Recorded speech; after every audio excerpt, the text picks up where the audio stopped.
I came in through the back door because the front steps were slick with rain and the porch light had burned out again. I remember thinking I'd fix it after dinner. It was the kind of thought you have when you believe you belong somewhere, small repairs queued up for later. The laugh reached me first. My aunt's laugh, sharp at the edges, the kind she saved for jokes that weren't meant to be kind. It traveled down the narrow hall and bumped into the grocery bags I was carrying, as if it needed a body to land in. She just throws money at us to feel needed. There was a pause. A soft clink of a spoon against a mug. My mother's voice came next, lower, steadier, let her. As long as she keeps paying. I stood there long enough for the words to finish rearranging the room. Not dramatic long. Just long enough for my hands to stop moving, for the milk to warm against my wrist. For the house to feel suddenly like a place I was visiting without permission. I didn't step forward. I didn't step back. I set the bags down quietly, the way you do in a library, and listened to the sound of my own breath. It surprised me how calm it was.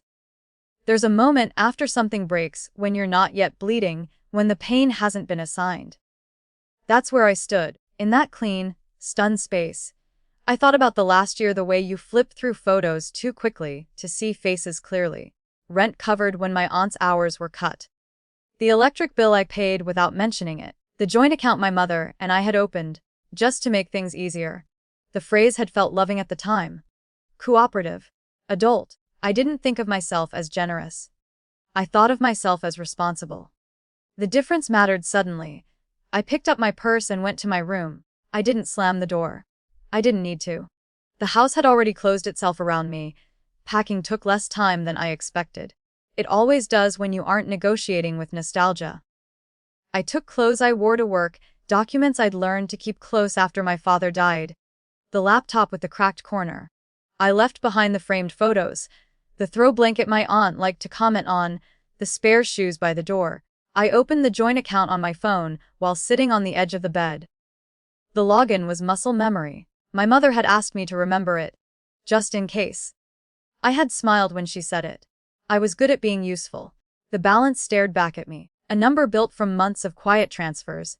My contributions were clear if you knew how to read them. I did. I moved my portion out. Not all of it, just what was mine. I left enough that the account wouldn't look like a crime scene. Enough to buy time.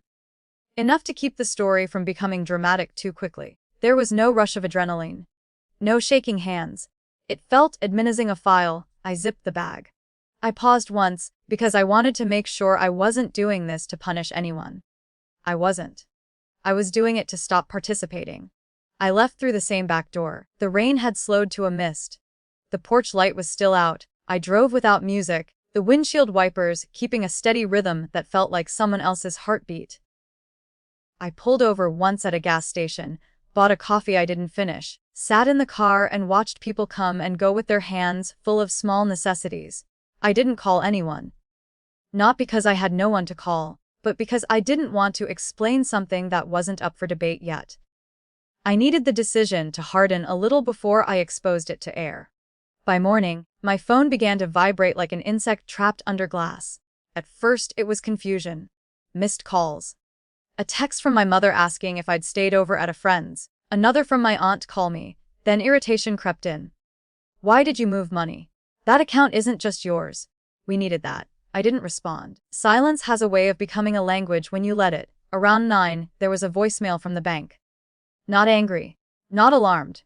Procedural. A representative asking to confirm a transfer, to note that an account holder had raised a question. The tone was careful, neutral. Authority without emotion. I listened to it twice, noticing how my shoulders lowered the second time. I didn't need to speak to anyone yet. The system was already doing what systems do, asking for clarity, documentation, signatures. The kind of questions that don't care about family dynamics. Messages escalated. Accusations dressed up as concern. Concern stripped bare into resentment. My aunt's number stopped calling. My mother's kept going. I finally answered one text. Just one. I heard what you said. I'm stepping back. Nothing else. No explanation. No apology. The bank call can again in the afternoon. I answered that one. I confirmed my identity. I confirmed the transfer. I stated, plainly, that the funds I moved were mine and I would be closing my involvement with the account. The representative thanked me, told me next steps. The conversation lasted under 5 minutes. After I hung up, I realized something had shifted. Not dramatically. Not in a way that would make a good story at a dinner party. But it was real. The power in the house I'd left had depended on my quiet agreement. Without it, they were being asked to explain themselves to someone who didn't care if they laughed at me when they thought I wasn't listening. That night, I unpacked half my bag in a borrowed room. I lined my documents up in a drawer. I placed my laptop on the desk and plugged it in. The routine steadied me. Grief arrived late, like a delayed reaction. It wasn't loud.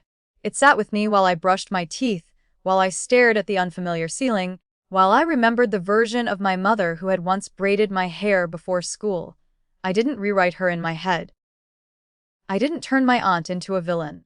People can love you and still use you. Both things can be true without canceling each other out.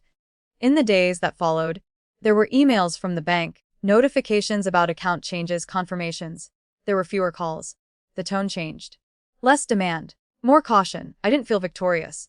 I felt intact. I fixed a lamp in the room I was staying in. Changed a bulb without telling anyone. It occurred to me that I'd been performing maintenance for years, a house that didn't notice when the lights stayed on. I logged out of the account one last time and didn't check it again.